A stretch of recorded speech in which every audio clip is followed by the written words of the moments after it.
Sebenarnya kita ini ingin selalu baik, tapi ada orang-orang diterangkan cara baik-baik itu.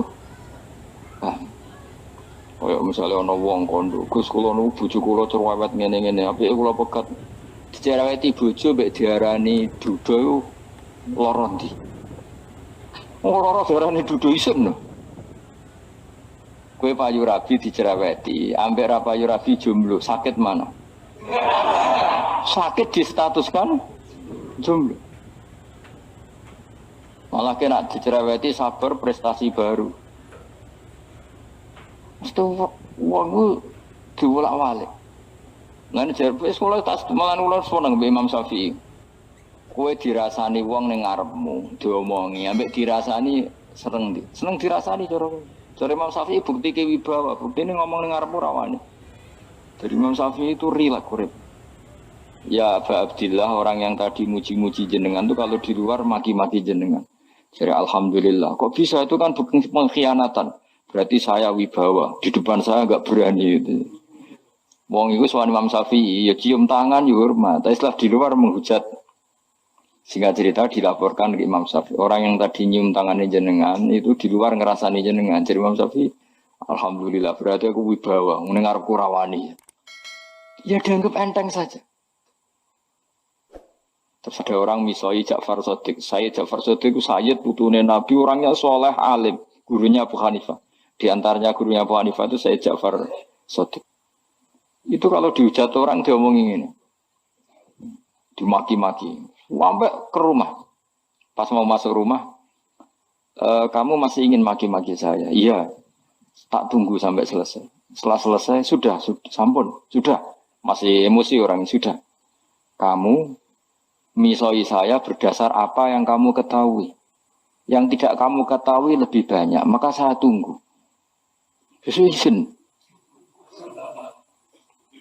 Wisen sampai terus ketika ditanya, kenapa engkau sabar ketika jenengan saya pisui? Orang ini akhirnya tobat, mencium tangannya, mencium lututnya. Jawab saya Ja'far Shadiq ini. Aturahu tu'sokurhan, aturahu yu'sokurhan. Orang nggak paham kalimat itu, tapi tak terangkan. Dan jadi wali. Kowe roh pangeran, ya tahu.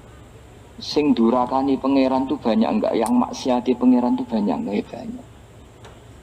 Yang pangeran sing di langit bumi wae dimaksiati, pemenah di rumah aku. Akhirnya terus.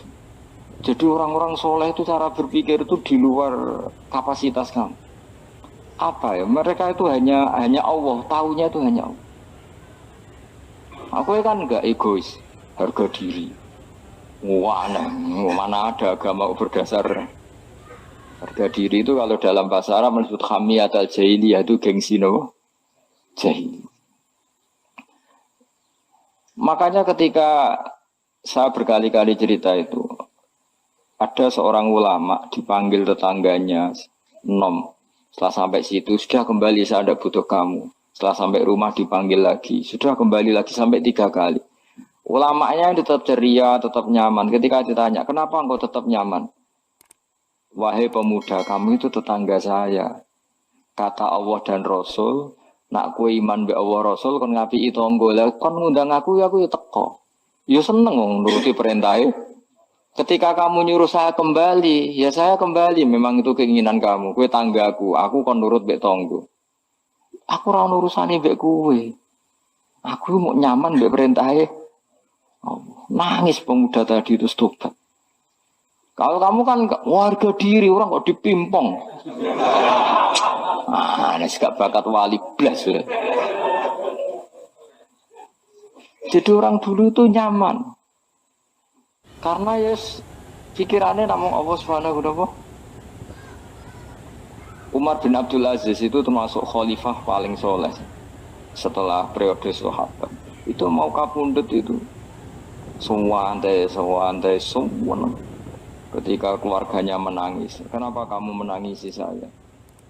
Ya karena engkau mau mati. Memangnya kalau mati mau kemana aja? Ila khairi madhubin ilaih, kedat terbaik. Terus aku mbok kon urip awar kowe gak jelas sing ngrumat aku ta ora. Anak Allah malah jelas. Saiki apik ndi urip mbek wong ra jelas sampai sing jelas. Ya wis kabundut. Kowe kan enggak mati ku wedi. Dosane akeh. Lah mungkin nak urip terus ra dosa apa ngene. Mung gaya tok wis. Dosa kula cek kathah Gus kok mati terus. Ya malah apik mati ora dosa meneh. Biasa wae nek ape mati biasa karena potensinya kamu urip suwi ku dosane apa taat meneh. Ya jawab. Potensine. Dosa meneh apa taat meneh? Apa ya dosa ya taat. Terus pas mati pas taat atau pas dosa? Ya ora usah ngono biasa ya. Ape mati mati ae matur pangeran Gusti nak saene mati nggih. Mati mawon nak saene urip nggih. Urip mawon Gusti semua anut jenengan wis. Zaman kula urip sing ngrumat jenengan mungkin sampean mati sing ngelola ngene apa? Jenengan pun donya sing ngurusin jenengan. Kan sebenarnya kalau kita berpikir itu kan nyaman. Zaman kamu hidup yang mengendalikan jantung, paru-paru, oksigen juga Allah. Dan kamu nggak tahu caranya, tahu-tahu hidup. Tapi setelah mati dikubur kamu iskal. Lalu sistem pernafasan saya gimana setelah saya mati? Memangnya zaman yang dunia kowe roh. Oh karena ada oksigen. Terus oksigen wujudnya karena apa kowe ya ora roh. Oksigen dari zat gini lah zat iku kok sapa ya ora roh. Mau gaya tok ngomong mau tetep akhir ora roh. Lan kadang kula gawok mbek wong goblok wis ora roh kabeh dari awal mau alam semoga iku gak usah nerang.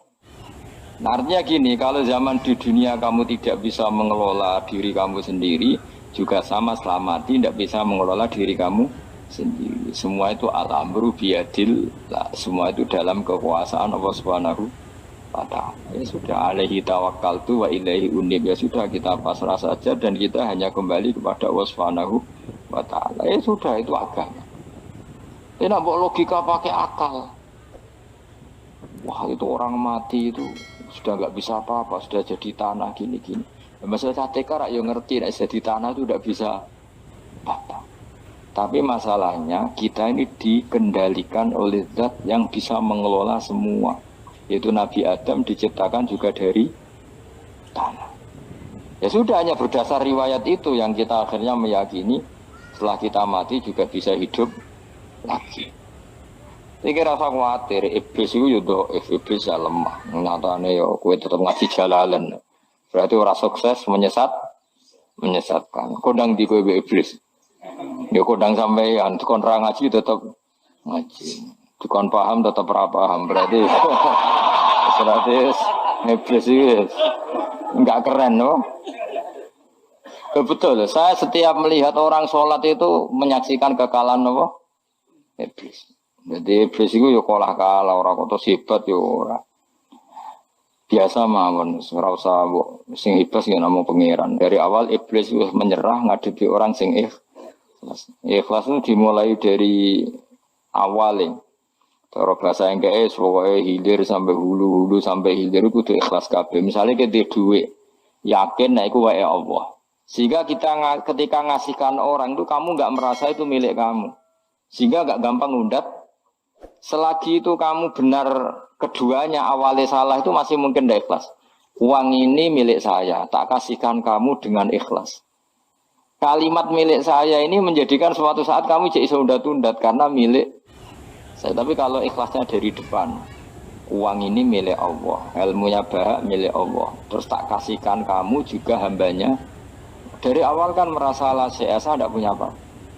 Tapi selagi saya ikhlasnya hanya separuh, ilmu saya tak kasihkan kamu karena Allah, berarti masih potensi enggak ikhlas ya. Jadi kalau ngelatih ikhlas itu harus dua-duanya.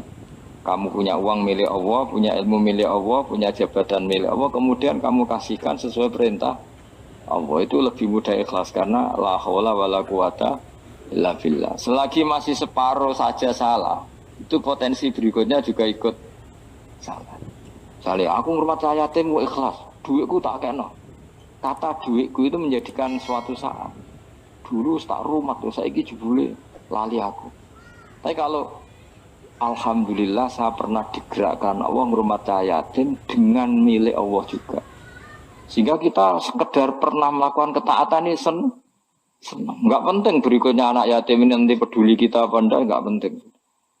Itu ikhlas ya. Ikhlas itu sesuatu yang semuanya lillahi ta'ala ya, dan inna sholati wa nusuki wa mahyaya wa mamati lillahi rabbil alamin. Itu masyhur itu khilafnya ulama. Apakah malaikat itu termasuk umatnya Kanjeng Nabi Muhammad sallallahu alaihi wasallam?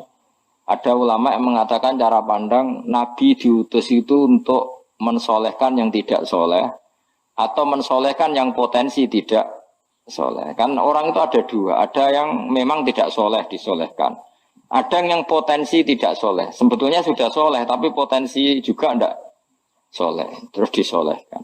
Nah malaikat ini kan tidak berpotensi maksiat sehingga nggak butuh nabi. Seorang lagi malaikat itu kan nggak mungkin tidak soleh, selalu soleh. Berarti nggak butuh nabi. Itu cara pikiran Imam Suyuti. Sehingga dia mengatakan Quran itu memperingatkan semuanya kecuali malaikat. Karena malaikat tanpa diperingatkan sudah soleh. Tapi kata ulama yang lain tidak seperti itu. Malaikat tetap senang sebagai umatnya Rasulullah Sallallahu Alaihi Wasallam karena butuh status tasyrif. Tasyrif itu keren. Nanti takoi itu melok kelompok isopo, melok kelompok Kanjeng Nabi Muhammad Sallallahu Alaihi Wasallam. Sehingga kalau nanti ditanya Allah, mimman anta misalnya, min ummati habibika Muhammad, itu keren. Kayak termasuk umatnya kekasihmu Nabi Muhammad Sallallahu Alaihi Wasallam. Lalu kamu ngikuti apa? Yo min ahsani kitabik, mengikuti kitab terbaikmu ya Allah. Sehingga mereka ikut umatnya Nabi bukan karena disolehkan tapi karena tasrif, satu kehormatan. Itu yang diikuti ulama. Tradisi kita ahli sunnah ngikuti yang pendapat itu, ngikuti bahwa malaikat pun suka dikategorikan umatnya Kanjeng Nabi Muhammad Sallallahu Alaihi Wasallam karena nambahi tasrif. Nambahi apa? Tasrif. Masyhur itu Imam Suyuti dalam hal ini kita ngikuti ulama mayoritas, bukan ngikuti yang ini. Masyhur kan Jibril ditanya, kan itu ketika Jibril ketemu Nabi Muhammad ditanya, untungnya apa kamu jadi safir? Safir itu kira-kira terjemahan bebasnya panitia saya. Jibril itu kan ya jauh dari langit turun bumi, dari langit itu kan jauh. Terus kamu untungnya apa? Karena Jibril itu tahu betul peristiwa yang pernah dilakukan Allah. Yaitu kayak apa malaikat yang di langit bisa diusir karena kesalahan tertentu. Malaikat yang sok suci kayak siapa itu Harut Marut juga dihinakan seperti itu. Dan Jibril tahu betul Allah itu yaf'alu ma yasha. Jadi yang sekarang malaikat bisa saja jadi pokoknya tahu betul Allah bisa melakukan apa saja. Karena Jibril tahu betul Allah, karena dia ketua malaikat. Kan kita tahu misalnya ada sejarah siapa? Harut Marut dari malaikat menjadi hina seperti itu. Jibril akhirnya tanya, ya sudah, Jibril punya apa terus ditanya Nabi, kamu untungnya apa setelah jadi safir saya, jadi panitia yang ngurusi wahyu. Terus kata malaikat Jibril, saya tidak pernah merasa aman, apakah saya selalu dalam posisi ini? Posisi terhormat kecuali setelah menjadi safir, menjadi pelayan kamu ketika aku distatuskan oleh Allah apa itu innahu laqaulu rasulin karim dzi quwwatin indadil arsy makin muta'in tamma amin. Terus ganti fa amin tu ba'du, baru setelah itu saya merasa aman bahwa posisi saya aman karena Quran itu abadi ila yaumil qiyamah ila mala adalah semuanya Quran itu abadi dan di Quran itu saya distatuskan muta'in sama amin. Berarti saya merasa aman tidak akan dirubah kestatusan saya malaikat semenjak saya jadi safirmu. Intinya Jibril juga mendapat kehormatan karena ngitmai Quran. Paham ya? Makanya kita di sini mengatakan ini pendapat Imam Suyuti, tapi hampir semua ulama berpendapat apa? Malaikat pun ikut mendapat berkahnya Kanjeng Nabi Muhammad Sallallahu Alaihi Wasallam. Jenenge apa? Berkah tasrif, apa berkah apa? Tasrif. Jadi punya status kehormatan.